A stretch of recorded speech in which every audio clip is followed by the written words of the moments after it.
Estou muito feliz de estar com vocês, como já falei. Nós vamos continuar compartilhando a palavra de Deus. Então quem está feliz aí, diga amém. Quem está com sono, diga aleluia. É isso aí, seja sincero, você está na casa de Deus. Pode ser sincero, quem está com sono, diga aleluia. Aleluia. Aleluia. Deu um sono ali em mim agorinha. E deu mesmo. E o sono, cara, tem sono que ele é humano e tem sono que não é. Eu acredito que tem sono que não é não. Sério mesmo, eu acredito. Não sei se foi aqui que eu já falei, mas eu falo coisas demais entre as palavras. Já preguei uma vez lá na igreja sobre o jovem Eutico. Quem já ouviu falar sobre o jovem Eutico, diga amém.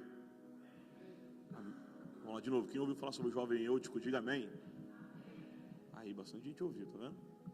Esse cara aí, ele foi num lugar que o pregador da época, o top da galáxia que tinha na época, Paulo, foi pregar e ele foi lá, sentou na janela, as luzes começaram a atrapalhar ele, e ele começou a ficar com uma brigar com sono, lutar com sono, e ele caiu pela janela, morreu, matou ele, e ele caiu lá. Só que aí, né, Paulo, cheio de Espírito Santo, foi lá, desceu, abraçou e falou: "Você estava dormindo, vamos voltar a pregar." Até eu costumo dizer lá que se fosse hoje em dia, hein, vixe, vai pro Facebook, que mais tem Instagram, Snapchat, vai para tudo, né? Ia parar. Peraí, tá longe a minha voz. Agora melhorou aí? Ficou bom? Obrigado, Sandro. Então vai pro Facebook, ia parar, ia acabar a pregação, né? Paulo não, cara. Ele foi usado por Deus para um dos maiores milagres que o homem pode ver.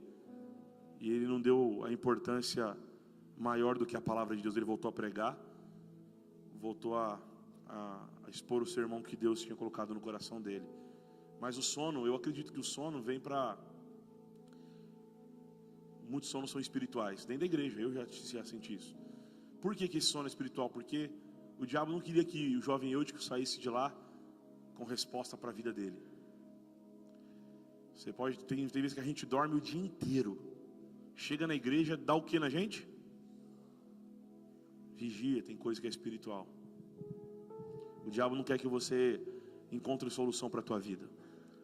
O diabo, porque é a palavra que renova, é a palavra que restaura, é a palavra que indica, que ensina, que corrige, que consola. E tudo que o diabo não quer é que você ouça a palavra que vai ser ministrada aqui hoje. Então, determina uma luta aí entre você e o teu sono, entre eu e o meu sono. Que é possível que você talvez escute coisas aqui hoje, das coisas tão simples, mas que vem para lembrar vocês, como já foi falado no primeiro domingo aqui, que talvez vai dar um consolo para o teu coração, que vai trazer vida para você. Amém, irmãos? Então vira para o seu irmão e fala assim: não dorme não, irmão, vigia aí. Fica comigo aqui, em nome de Jesus. Porque eu não sei se eu sou Paulo. Se você cair aí e bater a cabeça e morrer, eu não sei se eu tenho esse dom, entendeu? Então, pode ser que você fique como estava. Eu sei que você não vai fazer isso, tá? Não estou brincando. Primeiro domingo aqui que nós ministramos aqui, nós falamos sobre o perigo de perder Jesus no meio do caminho. Segundo domingo falamos que quando nós perdemos Jesus, né, nós endurecemos o nosso coração e perdemos a ternura. E aí a gente perde a sensibilidade espiritual. O primeiro amor, ele se vai. Aí ontem, nas poucas palavras que nós falamos aqui, que falamos que, seja lá como for, todas as bênçãos estão relacionadas à permanência. Temos que permanecer, seja tempo bom, seja tempo difícil. Nós temos que permanecer. E o mal dessa geração é que não permanece mais. Vem os problemas, já não vou para o culto.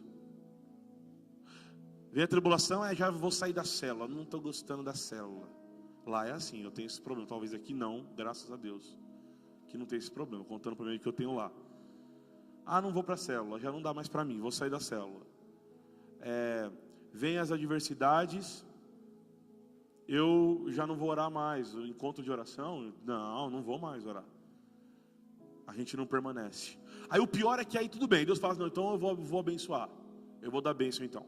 Já que você, para permanecer, tem que ter bênção. Aí ser abençoado também não permanece. É uma geração que vive a desgraça da despermanência. Não permanecemos mais. Isso é sério, cara. É muito sério. Hoje à tarde, uma jovem que nós cuidamos lá há 3 anos já, em média eu acho, me procurou, me mandou uma mensagem no iMessenger aqui, reclamando da vida, que agora está com outro problema. E há 3 anos ela chegou com um problema. E faz 3 anos que a gente está abençoando ela, orientando ela, porque ela está com... Vamos lá, vai. Faz 3 anos que ela está com... E aí hoje, ela me procurou com outro... Aí o que eu falei para ela? Eu falei assim, você não percebeu que a sua vida sempre vai ter problema? Por que você está querendo resolver eles? Falei, aprenda a mexer, a lidar com eles, porque eles vão sempre estar aí. Falei, quando você me conheceu há 3 anos atrás, eu falei, eu também tinha problema. Durante os 3 anos eu tive, e hoje eu estou com um baita problema, estou procurando passagem para ir embora e está caro demais. Falei, problema. Eu vim para o Brasil e engordei 9 quilos já, uns 8 quilos. Isso é um grande... Você está entendendo? Você está começando a entender? É sério, é um problema. Aí fora, tá frio, não tá? Para vocês está muito frio, não tá? Muito frio. Quem não tem carro que vai ter que ir a pé, isso é um grande... Tá aí. Problema, cara. Então logo a gente entende que o problema é uma coisa que não adianta a gente lutar para chegar a um lugar que não vai ter mais. A gente precisa entender que o problema ele é o nosso aliado. Você não convidou ele para ser aliado, mas ele é intruso. Ele entra em você sem que você permita. E você vai viver com o problema. E o problema da igreja, que não entendeu que o problema, ele é nosso. Ele não é do outro. Eu tenho que aprender a conviver com o problema. E tem uma palavra que ela está sendo muito dita nas rodas por aí onde você vai. Muito dita. Aqui, e ainda mais que em português. Eu já ouvia, lá eu ouço entre os brasileiros. Você já ouviu alguém falar isso assim, ó? Estou com muita vontade de chutar o balde. Você já ouviu alguém falando, pelo menos uma pessoa? Você que ouviu, diga amém. Olha, quase todo mundo ouviu, né? Quem já falou isso pelo menos uma vez na vida, diga amém. Quem já falou isso esse mês, diga amém. Quem já falou isso essa semana, diga amém. Quem já falou isso hoje, diga amém. É, né? Você está na casa de Deus, viu? Talvez você não falou essa palavra, mas quantas pessoas hoje, eu não vou te perguntar, que você vai ficar assim, será que alguém vai falar comigo? Se não, é só eu que vou ficar aqui no escuro, né? Você entrou aqui hoje, talvez, por causa do problema, falou assim, eu vou desistir. Vou procurar o meu líder de célula e vou dizer para ele, ó, chega. Ah, não quero mais nada, não dá para mim. Vou procurar o meu pastor, não dá mais para mim. Por causa de que as pessoas fazem isso? Por causa do quê? Problemas. Cara, que parceiro miserável é esse? Que domina você, sendo que você foi chamado para dominar ele. Quando Deus criou o homem, o que ele falou para o homem? Adão e Eva, eu criei você. Está tudo aqui. O que ele falou para o homem? Domine sobre todas as coisas. O homem já, desde o começo do primeiro, não foi inteligente. E fez com que as coisas o dominassem. Ontem, enquanto meu pai falava que está tudo fora do lugar, e realmente está como falou, eu lembrei disso. Está tudo invertido. Por que nós estamos em crises? Problemas atrás de problemas, crises atrás de crises. Por quê? Porque nós não dominamos as coisas nos dominam. E aí eu tenho um pastor amigo meu que eu aprendo muito com ele, que é um professor para mim, que ele fala assim, ó, quando o principal sai do lugar principal, meu Deus do céu, quando a coisa principal deixa de ser principal, o problema chega. Porque o principal é fazer do principal a coisa principal. Você entendeu? Vamos de novo? Porque o principal é fazer da coisa principal a coisa principal. E aí, quando o principal não é a coisa principal, o problema ele entra. E nós estamos todos invertidos, nós não dominamos, não entendemos como pegar o problema e fazer... Vem aqui, eu vou dominar você. E esse louvor aqui que o Gabriel ministrou, com louvor, falando sobre reis, eu falei como Deus ele é perfeito. Eu vou colocar um texto aqui, 1 Reis. Esse texto que eu vou colocar é o texto que eu mais, um dos textos que eu mais uso no meu cotidiano. Eu já conversei até sobre esse texto com meu irmão uma vez. Eu nunca preguei sobre esse texto, eu já usei exemplos talvez. E hoje isso veio no meu coração, quando eu cheguei aqui para pregar. Eu fui lá atrás e falei, põe esse texto. E eu quero ler com você esse texto aqui. Esse texto eu uso muito, porque eu costumo pregar mais no dia a dia do que pregar no púlpito. E esse texto aqui é um dos textos que eu mais uso e vai te abençoar muito, eu acho. E eu queria que você lesse comigo esse texto. E ele está em 1 Reis, capítulo 19, versículo 1. Mas você pode olhar aqui. Estou atrapalhando aqui o canto? Não? Não. E Acabe fez saber a Jezabel tudo quanto Elias havia feito. E como totalmente matar a todos os profetas à espada. Olha aqui, peraí. Olha o que Elias fez. Matou todos os profetas à espada. Pensa num cabra macho. Este homem era macho. Cara forte. Então Jezabel mandou um mensageiro a Elias a dizer-lhe: assim me façam os deuses, e outro tanto, se de certo amanhã, a esta hora, não puser a tua vida como a de um deles. Esse versículo veio aqui, ameaça. O que vendo ele se levantou, e para escapar com vida, se foi. E chegando a Berseba, que é de Judá, deixou ali, olha, fica aqui nesse versículo. E vendo ele a ameaça, e a ameaça é e vendo ele o problema, se levantou para escapar com vida e se foi. E chegando em Berseba, que é de Judá, deixou ali o seu servo. Ele, porém, foi ao deserto, caminhando de um dia, e foi se sentar debaixo de um zimbro, e pediu para si a morte, e disse: já basta, ó Senhor, toma agora a minha vida, pois eu não sou melhor do que os meus pais. Olha o ponto. E deitou-se e dormiu debaixo do zimbro, e eis que então o anjo tocou, e lhe disse: levanta-te, come. E olhou, e eis que à sua cabeceira estava um pão cozido sobre as brasas, uma botija de água, e comeu e bebeu, e tornou a deitar-se. Voltou a deitar, meu Deus. Quem já comeu, aí dormiu, aí acordou, comeu de novo, aí ó. Geralmente pessoa que faz isso é porque está tomado por um problema muito grande. E o anjo do Senhor tornou-se a segunda vez, e o tocou e disse: levanta-te, come, porque será muito longo o caminho. Já sabia para onde ele ia, mas não mandou ele ir. Levantou-se, pois, e comeu e bebeu, e com a força daquela comida caminhou 40 dias e 40 noites até Horebe, o monte de Deus, Monte Sinai. E ali entrou numa caverna e passou ali a noite. E eis que a palavra do Senhor veio a ele e disse: que faz aqui, Elias? Presta atenção, volta aqui. Elias estava onde?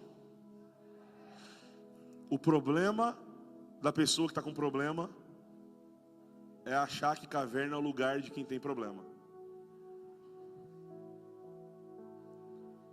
Você já ouviu esses jargões evangélicos? Vou ficar um tempo na caverna. Se fosse para ficar na caverna, Deus mandava ficar, não sair. Então o seu problema, o alvo dele não pode ser a caverna. Pelo amor de Deus, acorda. Deus está falando com você, irmãos? Achei só de ler isso aqui já estava bom. Você já entender muita coisa. E aí ele entrou numa caverna e passou ali a noite. E que fazes aqui, Elias? Próximo. E ele disse: tenho sido muito zeloso pelo Senhor Deus dos exércitos, Porque os filhos de Israel deixaram a tua aliança, derrubaram os seus altares e mataram os seus profetas à espada. E só eu fiquei e busco a minha vida para tirar. Fica aqui. Eu vou falar 3 pontos só e vou acabar depois que eu ler. Mas isso aqui, talvez eu não tenha tempo de falar depois. O problema de todas as pessoas que estão com problema é que ele fica dodói. Você conhece algum irmão que está cheio de problema, que está dodói? Ou você? Você já parou para analisar que muitas das vezes você ficou dodói como esse cara aqui? Todo mundo quer me matar. Aqui. Mas sobrou somente eu. Ninguém gosta de mim. Eu sou o patinho feio. A síndrome do patinho feio. Será que já foi cometido por isso alguma vez? Você? Aí, ó, estava dodói. Vou te explicar por que estava dodói depois. Vamos lá. Próximo. 11. 11. Porém o rei de Israel respondeu: diz-lhe, não se gabe quem cinge das armas como aquele que as... acho que mudou tudo aí. Não é agora não. Era capítulo 19, versículo 11. Está no capítulo 20 agora. Isso agora. E Deus lhe disse: sai para fora e põe-te neste monte perante o Senhor.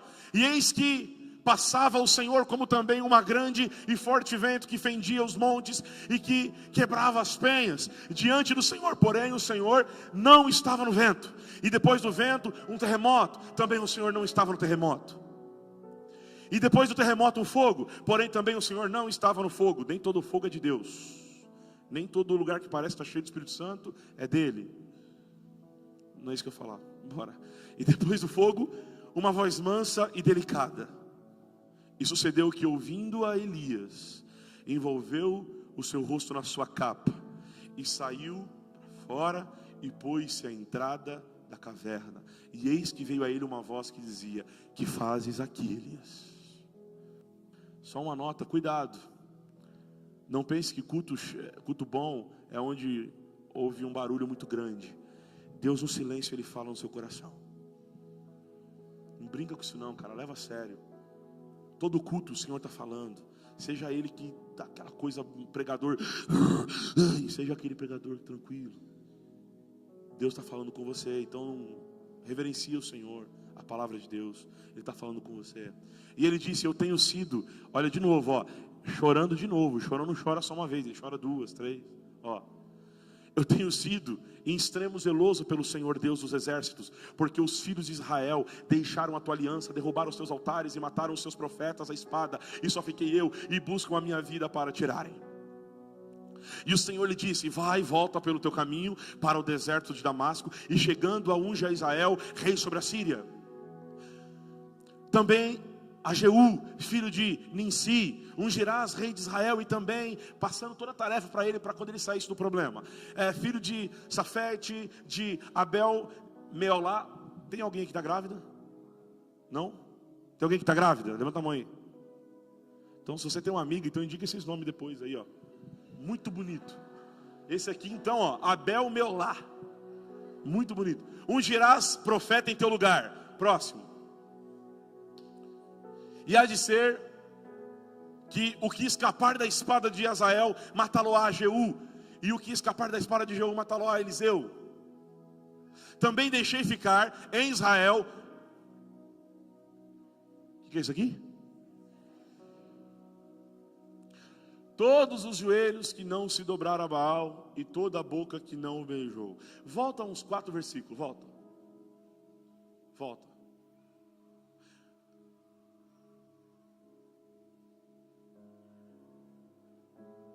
Volta mais um, volta o primeiro choro dele. Mais um. Aqui. E ele diz: tenho sido muito zeloso pelo Senhor e buscam a minha vida. No original, fala aqui, que ele fala assim, ó. Eu lembro que eu tinha lido isso aqui já. Sobrou somente eu. Sobrou somente eu. Põe no último versículo.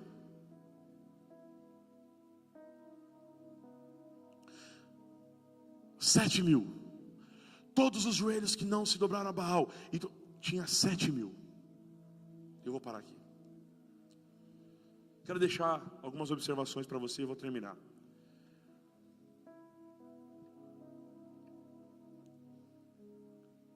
Esse homem, de uma força absurda, um homem extremamente usado por Deus, um homem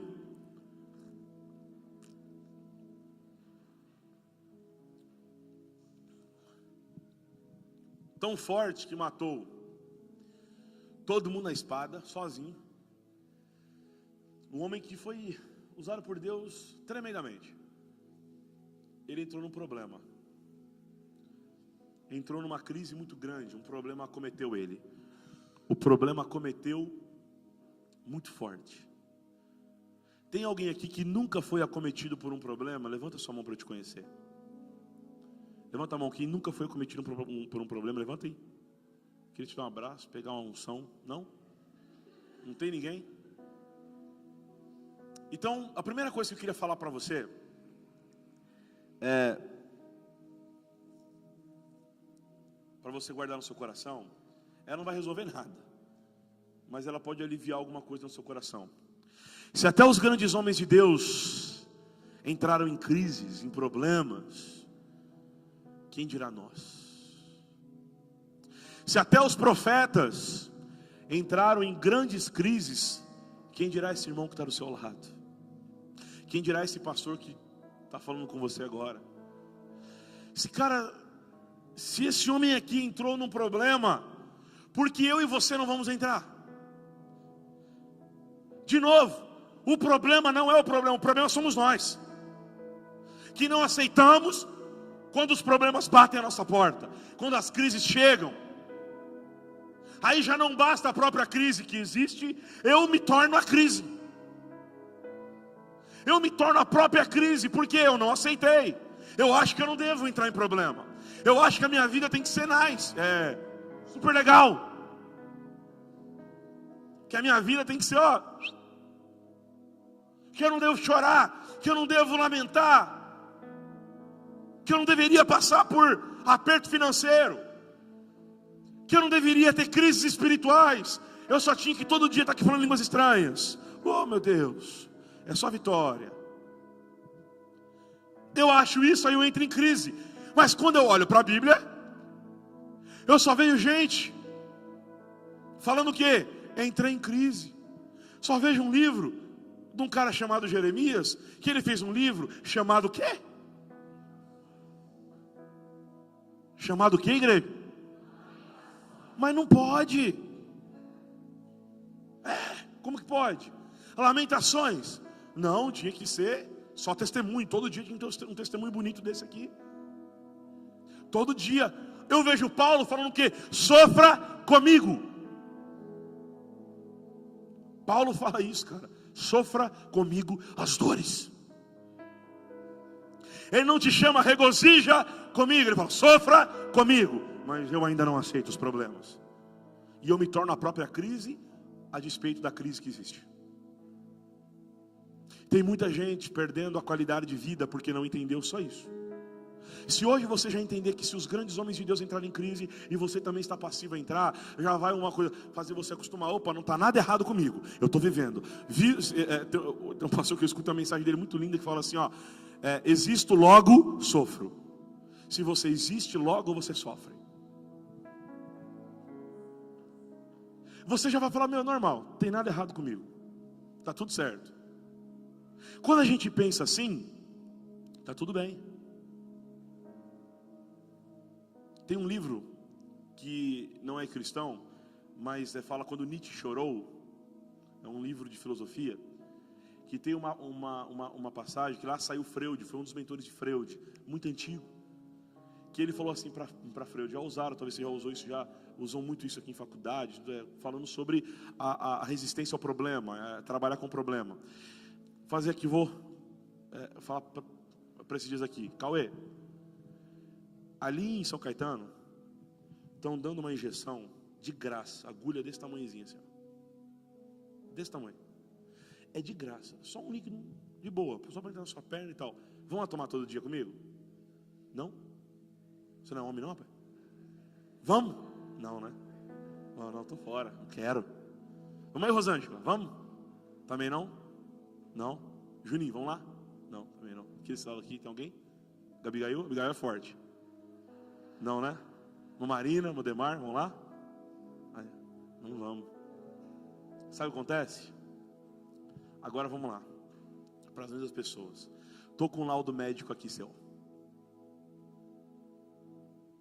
Eu descobri, você fez um exame que nós vamos ter que amputar a sua perna, Rosângela. Não tem como, vai ter que amputar a tua perna. Só que ali em São Caetano, tem um cara que ele aplica uma injeção desse tamanhozinho assim, é coisa de 3 segundos. Pum, pum.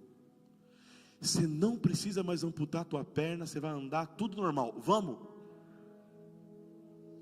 Quando a gente entende o motivo do nosso problema e da nossa dor, a gente sofre com qualidade. O problema nosso é que nós não entendemos o porquê das nossas crises, o porquê que estamos sofrendo, o porquê que estamos passando pelas dificuldades. E aí nós não aceitamos as injeções da vida. A gente não para diagnosticar o porquê que estamos passando, ou passamos, ou vamos passar. Quando nós entendemos que é normal a crise, já alivia. Quando nós entendemos que é normal a injeção, passamos com qualidade. Não choramos, não resmungamos, não tomamos para nós a síndrome do patinho feio. Tudo porque fizemos um diagnóstico e entendemos que nós também podemos passar. Amém? Então, você que está passando por um problema, diga bem forte assim, vamos lá, todos nós, vamos lá. Eu sou normal. Pronto. Então vira para o seu irmão e fala assim agora, chora menos. É isso aí. Deus veio tratar hoje as suas lágrimas. Deus veio tratar hoje as suas feridas. Deus veio hoje apaziguar o teu coração. Ele veio te mostrar que a vitória não está naquilo que você quer, mas naquilo que você precisa. Ele está apaziguando você se você entender a palavra. Quando eu olho para esse texto aqui, eu enxergo uma coisa, que os problemas têm a capacidade de danificar a nossa visão. Os problemas têm a capacidade de danificar a nossa visão. Gabriel, corre aqui, fazendo um favor, sobe aqui. Corre. Quer ver? Eu não sei se eu vou conseguir fazer isso. É meio estranho o que eu vou fazer aqui, mas vocês vão pegar o jogo da coisa. Vem cá, presta seu óculos. Isso vai ser rápido, tá? Não enxergo mais nada. Viu? Olha o que eu fiz com ele. Eu não vou na cara dele fazer assim. Fica pior, quer ver, ó? Você enxerga alguma coisa? Rápido, quando está embaçado? Não. Aí começa. Essa lente dele aqui tem a capacidade de dar a qualidade àquilo que ele enxerga. Todos nós temos uma lente com a maneira que nós enxergamos as coisas. Você tem a maneira de enxergar alguns problemas, as notícias boas, as ruins. Alguns enxergam de uma maneira, outros enxergam de outra. Não vou falar sobre isso. Eu falei hoje para minha mãe isso é visão cósmica. Não é sobre isso que eu vou falar agora. Mas todos nós temos uma lente, a maneira de enxergarmos. O problema, ele tem a capacidade de danificar esse vidrinho da nossa visão. Ai, pastor, mas eu não, você sim, todo mundo, eu também. Todos nós. Porque se o grande homem de Deus, eu vou falar na Bíblia aqui, se danificou a lente dele, quem dirá a tua? Obrigado. Por que onde está falando isso?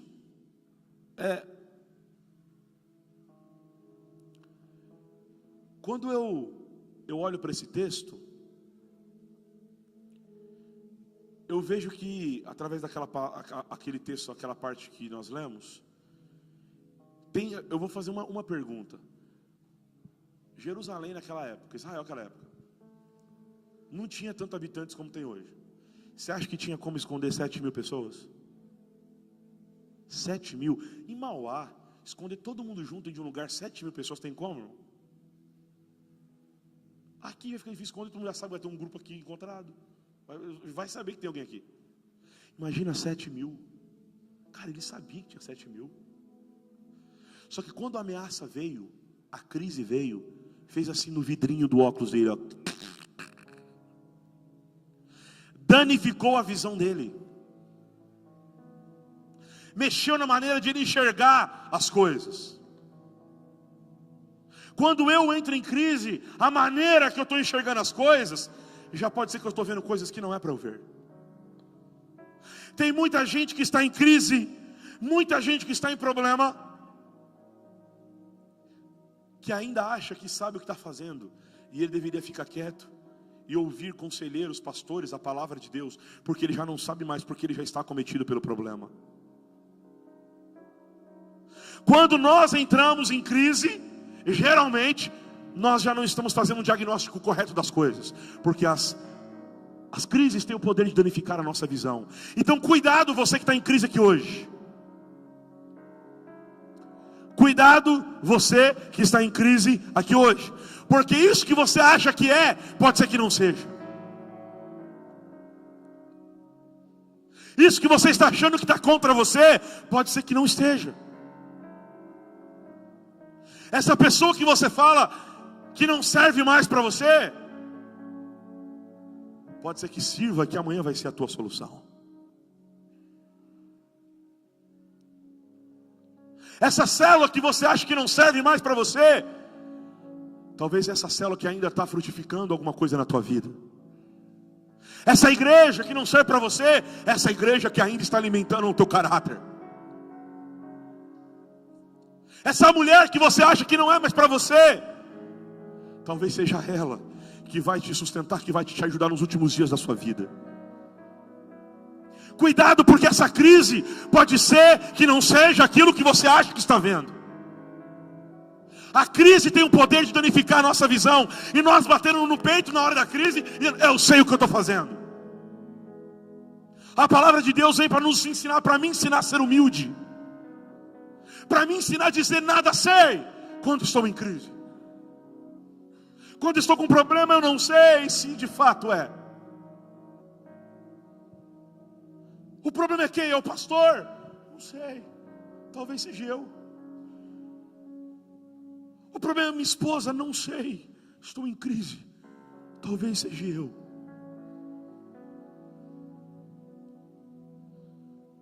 Deus está trabalhando em corações, em vidas aqui hoje.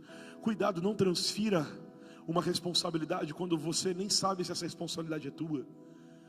Tenha calma, se posicione diante do Senhor.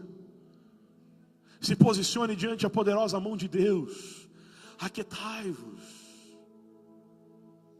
No Salmo 62, um salmo que eu amo, Davi fala: eu estou esperando com qualidade no Senhor. No original fala, no hebraico.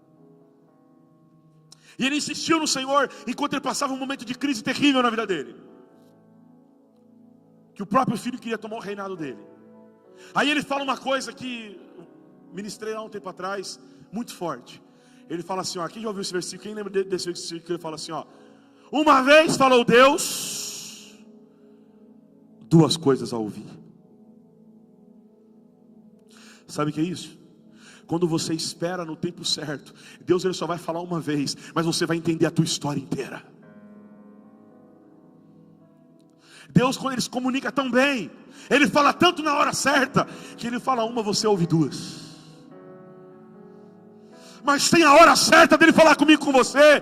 Portanto, espera no Senhor, não se precipite. Uma vez falou Deus, duas ouvi. Cuidado com esse tempo de crise. Cuidado quando os problemas baterem à tua porta. Muito cuidado. Espere Deus falar com você, te dar o caminho. Confirme na palavra.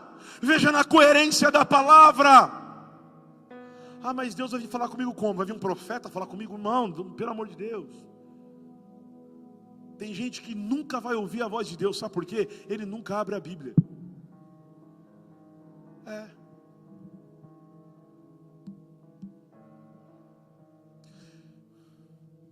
Eu vi uma frase muito interessante. Alguém falou assim: acabou um culto, eu precisava ouvir a voz de Deus, hoje eu não ouvi. Aí alguém falou assim: mas teve leitura da palavra. Eu queria ouvir mais audível assim. Próxima vez eu peço para o irmão ler mais alto. Simples assim. Vai para a coerência da palavra. Deus vai falar com você. Deus ele vai dizer se é o tempo ou não é. Portanto, cuidado. Meu tempo deu. Vou parar. Numa outra oportunidade, talvez a gente continue. Quando eu vou voltar aqui, não sei, a gente continua. Mas cuidado. Talvez essa crise que você está passando não é isso que você está vendo. E eu vou resumir que eu quero respeitar o horário. Tem bastante coisa aqui legal, mas eu acho que o que tem para hoje é isso. Deus ele é perfeito. Deus ele é perfeito. A última coisa que eu queria dizer: uma coisa é igual ao texto: você não está sozinho. Ainda tem 7.000 do seu lado. Ainda tem profeta de Deus nessa geração. Ainda tem homem de Deus que está para te ajudar. Ainda tem palavra de Deus sendo pregada. Ainda tem milagre acontecendo. Ainda tem história sendo transformado. Ainda tem casamento sendo restaurado. Ainda tem milagre de Deus para você. O testemunho contado aqui não foi só na vida da família. É um exemplo do que Deus ainda pode fazer para você. Se tem algo a mais na sua vida, como tinha uma água a mais na cabeça daquela criança, Deus está dizendo para você: isso que está a mais, que não deveria estar, eu tenho poder para arrancar. Deus está dizendo para você: você não está sozinho, você não está só. Tem alguém do teu lado. Tem uma igreja aqui todos os dias para você ser ministrado. Tem homens de Deus orando para você, intercedendo para você. Não deixe o problema ocupar, dominar a tua mente. Você não está sozinho. Levante a tua mão aí, feche teus olhos. Eu quero profetizar sobre a tua vida. Um milagre de Deus, o melhor de Deus vai acontecer no tempo certo na tua vida. Isso que você tanto sonha, a paz que você precisa, na hora certa, no tempo certo. Você não está só, profetizo sobre a tua vida. Olha para cá. Engraçado, eu vou terminar do jeito que eu comecei. Sabe qual é o melhor de Deus? Sabe qual é? O melhor de Deus se chama Jesus. E Ele convida você para sair de mão dada daqui com Ele hoje. Lembra da primeira palavra? Não abra mão de Jesus. O melhor de Jesus vai acontecer. O melhor de Deus já vai vir sobre a tua vida. Já veio e você precisa tomar posse. Nada é melhor do que Jesus. Passar uma crise com Jesus é a coisa mais gostosa do mundo. Passar um problema com Jesus é a melhor coisa do mundo. Passar por uma vida sem problema e sem Jesus não tem graça. A melhor coisa é com Jesus. Eu ouvi aqui nessa igreja há anos atrás. Se você lembrar, me fala quem é o escritor. Não sei se foi meu pai que falou. Tem um escritor que fala: se Jesus não estiver no céu, de nada vale o céu.